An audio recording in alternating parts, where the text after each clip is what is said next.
You are responsible for your life.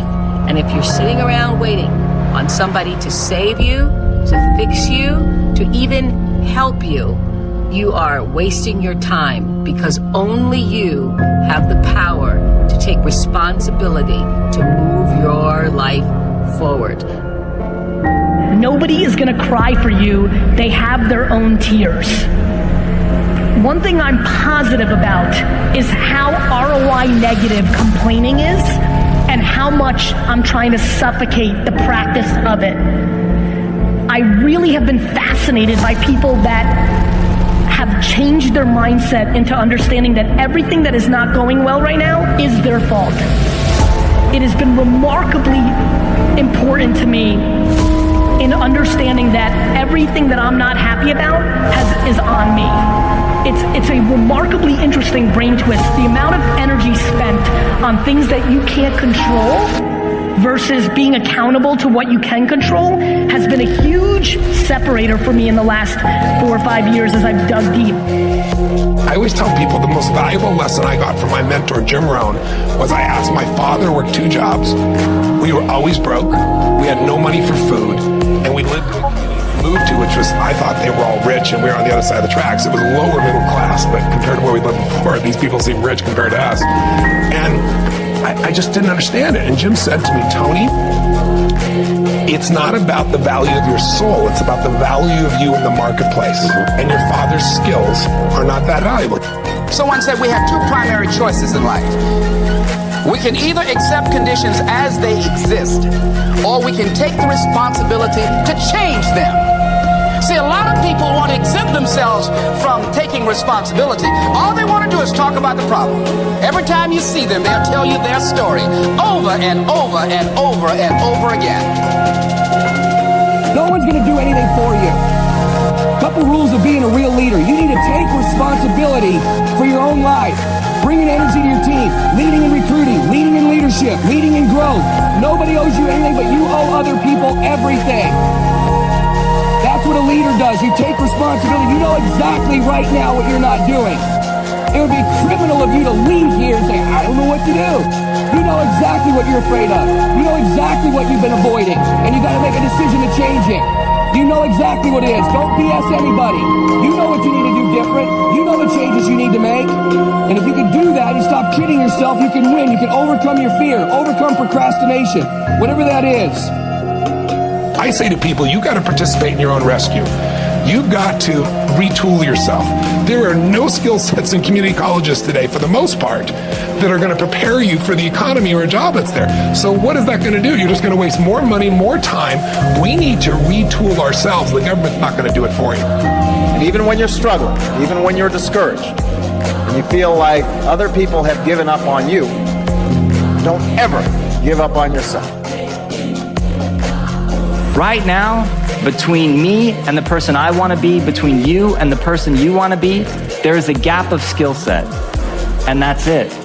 But once you know your mission, and once you believe that you can accomplish anything you set your mind to, then you can do the extraordinary. Now for me, getting out of that space of being lost, of not knowing what I wanted to do with my life, it all came down to needing to earn credibility with myself in very small incremental ways.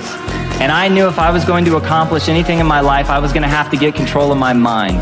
Now, ironically, there's 2 ways to get control of your mind. Way number 1 is directly going to the mind, which can be very scary, can be very daunting, very ethereal. It's ephemeral, it's hard to grab onto, it's hard to touch. But way number 2 is through the body. And so I decided that my kung fu was going to be to get very good at developing my body. And in that process, I was going to learn about nutrition, which would allow me to help my mom and my sister. In that process, I was going to earn credibility with myself. And earning credibility with yourself is so important. Do it in micro ways. For me, just showing up to the gym every day was a micro victory. I said I was going to do it, and I did it. Now, you have to understand, I hate working out. So for all of you crazy people that get an endorphin rush from running, I hate you all.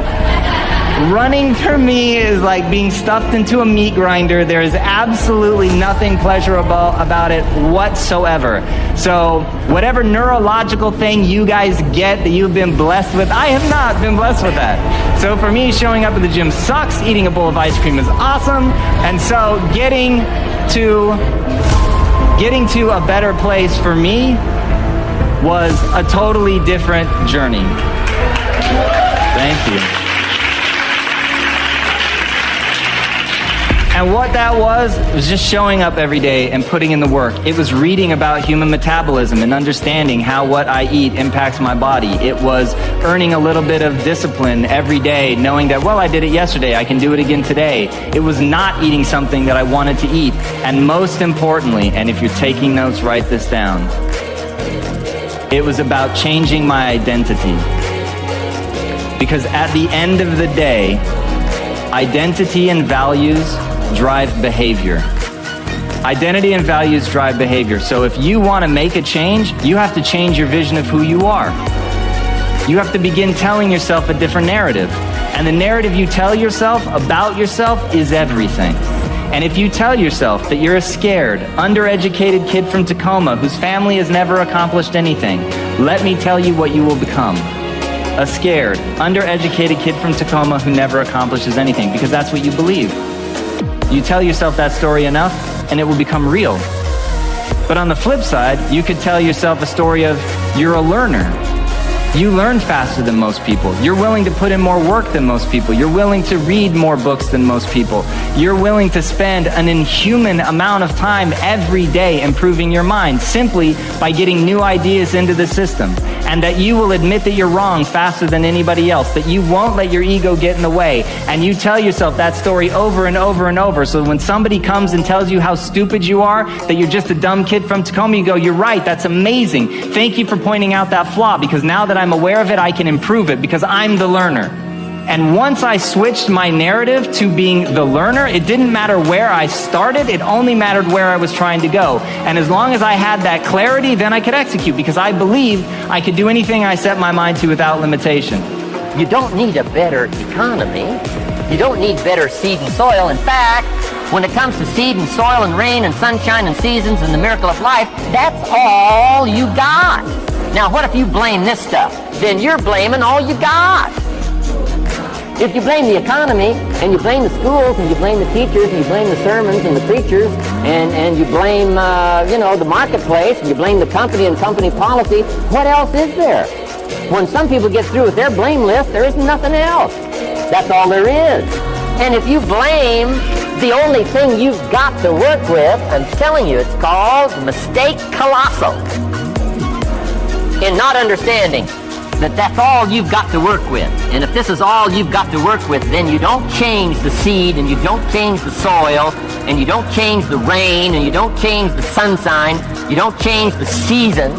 Right? Guy says, I'll take 3 springs, 4 summers, 9 falls, no winters. No! You can't fool with this stuff. You got to take it like it comes. Then what do you change to make your life work well? You got to start with your philosophy. Guess what I had to do at age 25 in order to change my own future? I had to change my mind. I had to change my thinking. I had to change my philosophy. I was messed up on what was causing my problem. And once I got that straightened out, that all the stuff I blamed, the government and taxes, the marketplace and the economy, and things cost too much, negative relatives, cynical neighbors, once I got rid of that and started going for where the real problem was, which was me, I'm telling you, my life exploded into change. My bank account changed immediately. My income changed immediately. My whole life took on a whole new look and color immediately. And the early results I got from making these philosophical changes tasted so good, I've never stopped the process from that change. And I'm telling you, with a little consideration of the refinement of your sail, by setting a better sail, refining your philosophy, your whole life can start to change from today on. You don't have to wait till tomorrow. You don't have to wait till next month. You don't have to wait till spring. You don't have to wait till 93. You can start this whole process immediately. I recommend it. Now, some people do so little thinking, they don't even have their sail up. I mean, you can imagine where they're going to wind up at the end of this week, at the end of this month, at the end of this year. Now's the chance to change. process all this information. Here's the definition of success and failure. Just make this note. Here's failure. A few errors in judgment, repeated every day. Now you can automatically assume, Mr. Owen, I say, I can understand that. A few errors in judgment repeated every day. For 6 years, my father, 88 years old, he's never been ill, still hasn't retired. Not long ago, midnight, we're getting ready to go to bed. We drilled a new well, got some extra water, got some more acres going, he's all excited. At midnight, we're getting ready to go to bed. My father's eating what he calls his midnight snack. A little bite to eat before you go to bed. Don't have to go to bed hungry. And I'm watching him eat this midnight snack. Guess what he had? An apple, a few graham crackers, and a glass of grapefruit juice. I said, no wonder my father's so healthy. My mom taught us all those good health practices. Taught me when I'm growing up, right? I'm an only child. I've never been ill. Passed the big 5-0 some time ago. My 2 daughters, 32, 33, never been ill. My grandkids, never been ill. I'm telling you, the legacy lingers on. As I watched my father have this midnight snack, suddenly it occurred to me.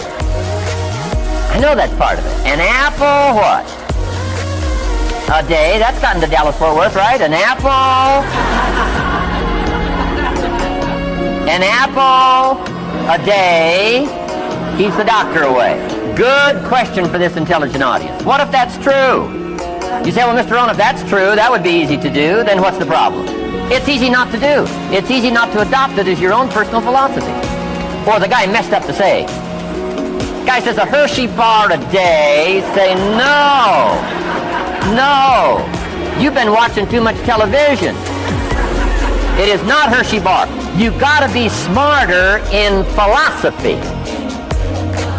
than to fall for the Hershey bar a day when it's an apple a day. You've got to be smarter than that. And if you make that kind of an error in judgment every day for 6 years, I'm telling you, it'll accumulate into disaster. Sometimes the first year you say, well, you know, I'm so healthy now, what difference is it going to make? You've got to be smarter than that. Just because disaster doesn't fall on us at the end of the first day doesn't mean disaster isn't coming. You've got to be so smart that you look down the road and say, will the errors in my present judgment of philosophy, what's that going to cost me in 1 year, 6 years, 1 month, 6 months? I'm telling you the money cost and the health cost and the success cost is too gigantic if you look down the road a little ways and say, are there errors in my current judgment like an apple versus a Hershey bar? Is that just a good illustration of some of the rest of my errors in judgment? If it is, that's where I found myself at age 25. I started working when I was 19. I met my teacher who helped turn my life around when I was 25. That's 6 years.